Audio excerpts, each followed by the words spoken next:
Assalamualaikum warahmatullahi wabarakatuh.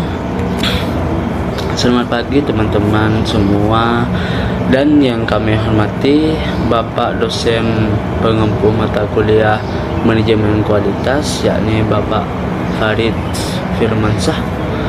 Hari ini kita akan menyimak pemaparan materi mengenai analisis UMKM lokal yang sangat menarik, yaitu hedon fried chicken. Bisnis ini punya konsep yang unik karena melawan arti kata hedon itu sendiri. Langsung saja, materi ini akan disampaikan oleh rekan saya, yakni dari saya sendiri. Hari ini saya akan membedah profil bisnis hedon fried chicken ini.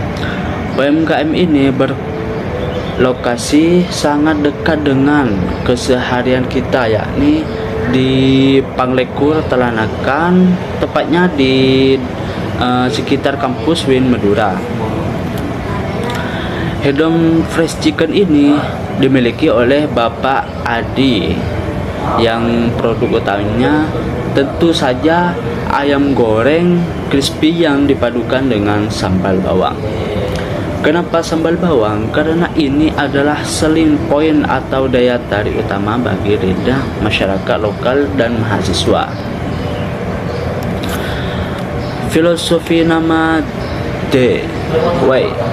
Nah, ini poin yang paling menarik dari bisnis ini adalah namanya, kata hedon. Biasanya kita identik dengan gaya hidup mewah foya-foya. Namun, Pak Adi mengubah stigma tersebut menjadi sebuah konsep bisnis yang cerdas. Di sini hedon justru berarti makanan yang menyenangkan, terus harga ekonomis dan cocok untuk mahasiswa. Jadi konsepnya adalah pemberian experience makan enak seperti orang kaya, tapi dengan harga yang tetap membuat dompet mahasiswa aman. Mungkin selanjutnya hanya ini yang saya sampaikan. Lanjut untuk pemateri kedua. Baik, pada bab ini kami melakukan identifikasi masalah menggunakan alat bantu check sheet atau lembar periksa. Check sheet merupakan alat pengendalian kualitas sederhana yang digunakan untuk mengumpulkan data secara sistematis dan real time di lokasi penelitian. Penggunaan metode ini bertujuan untuk memperoleh data yang objektif terkait jenis dan juga frekuensi kecacatan produk. Objek penelitian yang kami pilih adalah UMKM Hedon Fried Chicken yang berlokasi di sekitar kampus UIN Madura. UMKM ini bergerak di bidang kuliner dengan produk utama yaitu berupa ayam goreng tepung yang disajikan dengan sambal goreng bawang.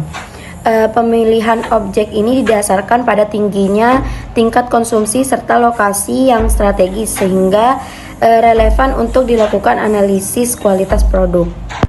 Metode pengumpulan data dilakukan melalui observasi langsung ke lokasi UMKM dalam kurun waktu beberapa hari. Data dikumpulkan dengan cara mencatat setiap bentuk ketidaksesuaian produk yang ditemukan, baik dari segi rasa, tekstur, maupun penyajian. Selain itu, dokumentasi berupa foto juga digunakan sebagai bukti pendukung untuk memperkuat hasil observasi. Berdasarkan hasil pengumpulan data, ditemukan bahwa masalah yang paling dominan adalah rasa yang tidak konsisten dengan jumlah temuan sebanyak 25 kejadian. Hal ini mengindikasikan belum adanya standar operasional prosedur yang konsisten dalam proses pemberian bumbu atau pengolahan produk. Selanjutnya ditemukan sebanyak 10 kejadian ayam yang berminyak. Permasalahan ini menunjukkan adanya ketidakefektifan dalam proses penggorengan maupun penirisan minyak dan setelah proses penggorengan. Terdapat pula 5 kejadian minyak yang merembes pada kemasan produk. Hal ini dapat disebabkan oleh penggunaan bahan kemasan yang kurang sesuai atau kondisi produk yang masih panas saat dikemas. Sebanyak 4 temuan menunjukkan ayam dalam kondisi kurang matang. Permasalahan ini tergolong kritis karena berpotensi mempengaruhi keamanan pangan serta kepuasan konsumen. Kemudian terdapat 3 kejadian sambal dengan tekstur terlalu cair. Hal ini menunjukkan bahwa komposisi bahan atau proses pembuatan sambal itu belum terstandarisasi dengan baik. Selain itu, ditemukan juga kejadian 3 kali, yaitu ayam yang terlalu kering. Kondisi ini mengindikasikan adanya kesalahan dalam pengaturan waktu atau suhu dalam penggorengan. Berdasarkan hasil observasi menggunakan check sheet, dapat disimpulkan bahwa permasalahan utama itu terletak pada ketidakkonsistenan kualitas produk, khususnya pada rasa dan juga proses pengolahan ayam. Data ini selanjutnya dapat digunakan sebagai dasar dalam analisis lanjutan, seperti diagram Pareto untuk menentukan prioritas masalah, serta diagram sebab akibat untuk mengidentifikasikan akar penyebab permasalahan.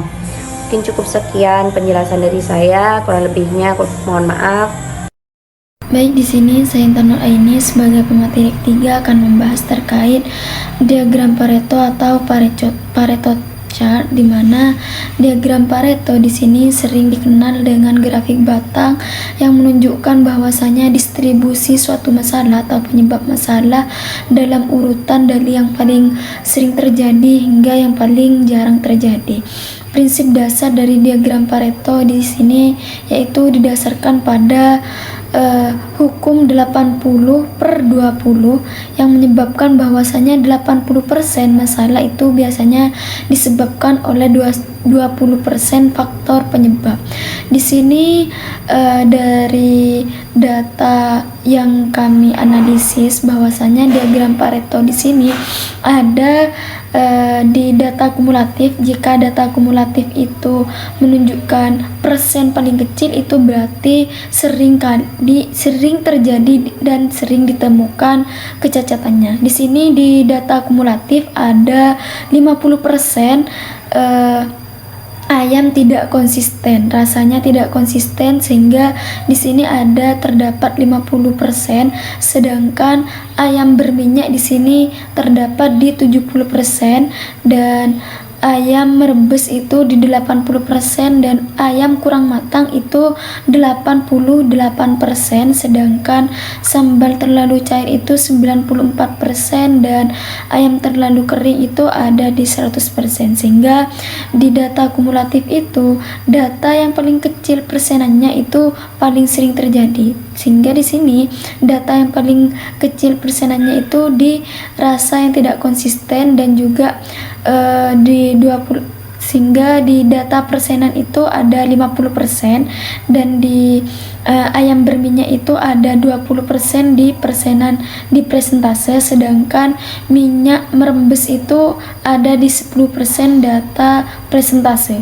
Sehingga ketika dijumlahkan dari minyak merebus, rasa tidak konsisten dan ayam berminyak itu di 80%, sehingga bisa dikatakan bahwasanya diagram Pareto di sini terlihat hasil menunjukkan 80% kualitas disebabkan oleh faktor utama, yaitu ayam tidak konsisten, ayam berminyak dan juga ayam merebus. Sehingga menunjukkan di sini tidak harus merubah seluruh komponen yang ada, kan tetapi cukup merubah dari beberapa faktor utama yang menyebabkan terjadinya kecacatan, seperti ayam merebus itu harus diperbaiki dan juga ayam berminyak dan rasa yang tidak konsisten. Cukup itu saja yang harus diperbaiki, karena dari diagram Pareto di sini menunjukkan bahwasanya dari situlah hasil faktor utama rasa yang menyebabkan kecacatan, seperti itu. Baik, Assalamualaikum warahmatullahi wabarakatuh. Di bagian ini saya akan membahas analisis penyebab masalah pada produk UMKM Hendon, yang dimana berdasarkan data temuan yang kami dapatkan, terjadi penurunan kualitas produk khususnya pada rasa ayam yang tidak konsisten. Jadi hal ini disebabkan karena adanya penggunaan ayam sisa dari hari sebelumnya yang digoreng kembali, sehingga rasa yang dihasilkan itu berubah-ubah. Untuk menganalisis masalah ini, kami menggunakan diagram fishbone atau diagram tulang ikan, yang dimana diagram ini berfungsi untuk mengidentifikasi dan mengelompokkan berbagai kemungkinan penyebab masalah. Jadi berdasarkan diagram fishbone di sini, penyebab masalah ini kami kelompokkan ke dalam 5M. Yang pertama itu manusia, di mana dalam usaha ini manusia adalah faktor utama. Namun yang terjadi, karyawannya masih menjual ayam sisa, kurangnya pemahaman terhadap standar kualitas, dan tidak ada pengecekan produk lama. Jadi akibatnya produk yang dihasilkan jadi tidak konsisten. Yang kedua, metode. Dari sisi metode di sini tidak ada SOP yang jelas terkait penggunaan ayam, dan tidak ada teknik penggoreng kurang tepat atau minyak waktu penirisan, dan tidak ada pemanasan ulang tidak standar. Jadi hal ini menyebabkan ayam menjadi terlalu berminyak dan kualitasnya tidak stabil. Yang ketiga, mesin. Dari sisi peralatan, kompor tidak stabil, tidak ada warmer, penyimpanan tidak memadai. Jadi akibatnya ayam bisa gosong atau tidak matang dengan baik. Yang keempat, bahan. Yang dimana dari sisi bahan di sini ayam yang digunakan adalah ayam sisa. Kualitas bahan menurun setelah disimpan, komposisi bumbu tidak konsisten, sehingga rasa ayam menjadi berubah-ubah. Yang kelima, halalan thayyiban. Masalah utama juga terjadi karena tidak ada standar operasional yang jelas, dan tidak ada produk tidak selalu dalam kondisi segar, dan penyimpanan kurang higienis. Dari sudut pandang makosid syariah, hifdz nafas bisa berdampak ke kesehatan, dan konsumen merasa dirugikan dan kurang mencerminkan amanah, berdampak ke kualitas hidup konsumen, di mana produk ini belum sepenuhnya memenuhi prinsip halalan thayyiban, yaitu makanan yang aman dan berkualitas. Jadi dari analisis ini bisa kami simpulkan bahwa masalah rasa yang tidak konsisten di situ disebabkan oleh berbagai faktor yang saling berkaitan. Antaranya manusianya, metode, mesin, bahan, dan juga standar kualitasnya. Baik, terima kasih. Baik, selanjutnya saya akan menjelaskan mengenai rekomendasi keputusan yang berisi mengenai usulan solusi dan prediksi hasil dari usulan yang akan kita berikan.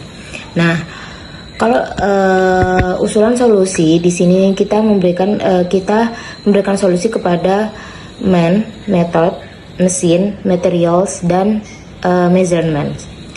Nah, untuk kepada manusianya atau kepada karyawannya itu kita memberikan solusi untuk dilakukan yang namanya pelatihan karyawan atau rekrut tenaga berpengalaman agar produksi itu lebih konsisten. Terus kalau ke metodenya kita juga memberikan solusi untuk menerapkan SOP produksi, terus sistem FIFO atau first in and first out. Dan juga batas waktu jualnya itu ya kalau bisa ya kurang lebih dari 5 jam. Terus juga gorengnya harus bertahap, dan kontrol suhu minyaknya itu juga dilihat agar tidak terlalu berminyak, seperti itu. Terus kalau dari mesinnya kita memberikan solusi untuk gunakan peralatan berkualitas dan rak pemiris minyak untuk mengurangi minyak yang berlebih, seperti itu. Terus yang keempat itu ada material atau bahan. Nah itu kita memberikan solusi untuk menggunakan bahan berkualitas dan takaran yang konsisten sesuai standar resepnya. Yang terakhir ada measurement atau halalan thayyiban, itu untuk menerapkan standar proses yang jelas dan pastikan halal serta sesuai prinsip etika bisnis Islam, seperti itu. Nah, kalau kita melihat dari prediksi hasilnya, kita itu harus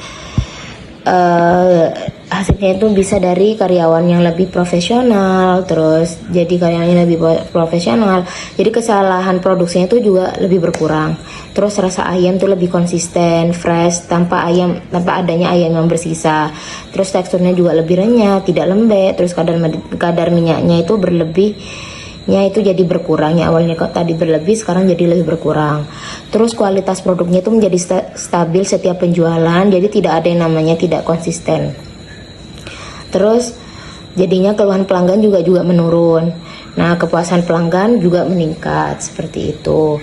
Terus selanjutnya ada analisis UCL dan ECL. Di sini kita bisa mengetahui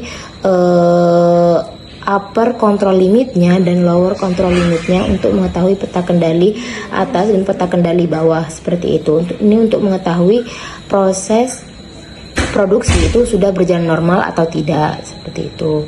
Nah, dalam gambar itu sudah ada tabel yang itu menjelaskan dalam satu periode, yaitu 1 bulan, tapi menghitungnya dalam 1 minggu per minggu.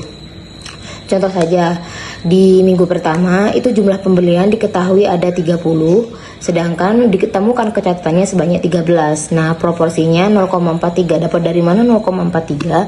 0,43 dihitung dari perbandingan antara cacat dan jumlah pembelian. Nah, jadi 13 dibagi 30 sama dengan 0,43 seperti itu. Sedangkan untuk mengetahui CL-nya itu tuh CL itu sama dengan P bar yang itu tuh didapatkan dari perhitungan sigma total dari cacat dibagi sigma total jumlah pembelian. Jadi 50 dibagi 110 yaitu 0,45. Nah, untuk menghitung UCL itu tuh sudah ada pada gambar. Jadi UCL ini ada rumusnya.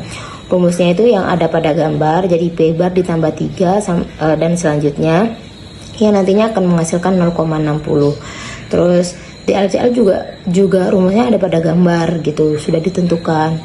Yang perbedaannya hanya kalau UCL dia plus 3 sedangkan LCL dia minus 3 seperti itu.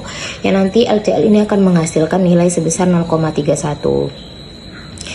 Nah, di minggu pertama, kedua, ketiga, keempat CL, UCL dan LCL itu konsisten sama nilainya. Jadi 0,45 untuk CL, 0,60 untuk UCL dan 0,31 untuk LCL.